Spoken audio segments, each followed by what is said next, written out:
أعوذ بالله من الشيطان الرجيم నేను శపించబడిన బహిష్కరించబడిన శైతాన్ నుండి రక్షణ పొందటానికి అల్లాహ్ శరణు వేడుకుంటున్నాను.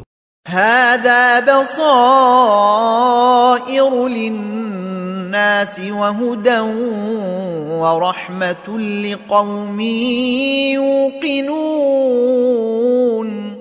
ఇది ఈ ఖురాన్ మానవులకు అంతర్దృష్టి పరిజ్ఞానమిచ్చేదిగాను మరియు విశ్వసించే జనులకు మార్గదర్శకత్వంగాను మరియు కారుణ్యంగాను ఉంది.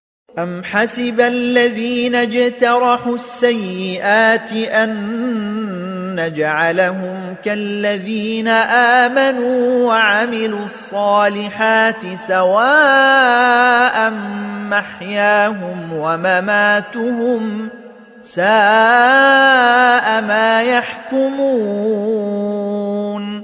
దుష్కార్యాలకు పాల్పడిన వారు వారి ఇహలోక జీవితంలోనూ మరియు వారి మరణానంతర జీవితంలోనూ వారిని మరియు విశ్వసించి సత్కార్యాలు చేసేవారిని మేము ఒకే విధంగా పరిగణిస్తామని భావిస్తున్నారా ఏమిటి?